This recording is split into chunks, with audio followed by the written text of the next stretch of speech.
پھر اس کے بعد اگر ہم دیکھیں تو اس حصے میں ہمیں کیا ملا کہ لن تنالوا البر، لیکن جو بات بہت ضروری ہے اس وقت، ہم کیا کریں؟ آپ دیکھیے کہ جب بھی بات آتی ہے نا لن تنالوا البر، تم نیکی کو پہنچ ہی نہیں سکتے جب تک تم من پسند چیز نہ دو، تو ہمارے ذہن میں پرائس ٹیگ آنے لگتا ہے، اچھا قیمتی چیز دیں تو لکھیے گا آج یہاں حتی تنفقوا مما تحبون، یعنی مما تحبون میں قیمت نہیں آتی کہ آپ نے $1000 کی چیز دے دی یا 100 کی دی، یہاں ایموشنل ٹیگ ہے۔ کچھ چیزیں بندے کو بڑی عزیز ہوتی ہیں، وہ چیز جس کو دیتے ہوئے دل کھچے وہ آپ کی من پسند ہے،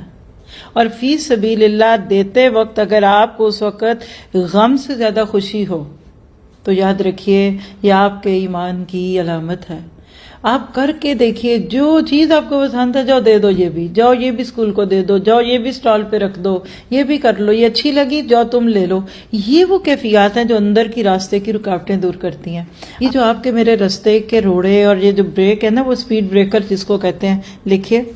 لن تنالوا البر کا جم بنائیے، سپیڈ بریکرز کو توڑ دو تو تم فاستبقوا الخیرات کا حق ادا کرو گے۔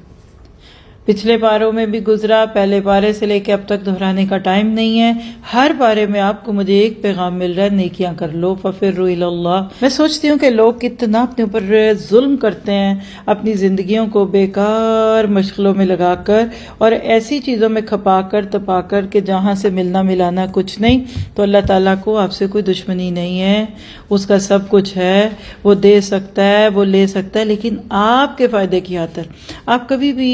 ہاتھ میں بڑا سا بیگ اٹھا کر بھاگنے کی کوشش کریں نا تو 5 منٹ کے بعد آپ تھک جائیں گے۔ ہاتھ میں اپنا بیگ اچھا نہیں لگتا، جن کو بھاگنا ہوتا ہے وہ ہاتھ خالی رکھتے ہیں، صرف ان کے پاس 2 بیگ ہوتے ہیں چھوٹے چھوٹے جس کے ساتھ زندگی کی سروائیول پوری ہو جائے۔ تو یہ لکھ لیجئے، اللہ نے آپ کو مجھے اپنے دین کی مدد کے لیے نہیں کہا کہ تم اپنی پسندیدہ چیز دو گے، مجھے تم سے بیر ہے۔ اللہ تعالیٰ صرف یہ دیکھنا چاہتا ہے کہ تمہارا دل ابھی بھی ان چیزوں میں ہے یا میرے ساتھ ہے۔ آپ کی میری وہ چھوٹی سی چیز سے ہونا کیا دین کو فائدہ، لیکن آپ کو فائدہ کیا ہوگا کہ وہ کلاگ نکل جائے گا۔ جب آپ کا یہ ڈھکا کھل جاتا ہے نا، اس کے بعد تو جو دینے میں مزہ آ رہا ہوتا ہے اس کو آپ سوچ ہی نہیں سکتے۔ پھر آپ کے ڈھیر سامان نہیں ہوتا، جو بھی ہوتا ہے وہ آپ کا ہی نہیں ہوتا، آپ بلکہ ایک جگہ سے اٹھا کر جب دوسری جگہ ڈالتے ہیں آپ کہتے ہیں اللہ مجھے کس آزمائش میں ڈال دیا۔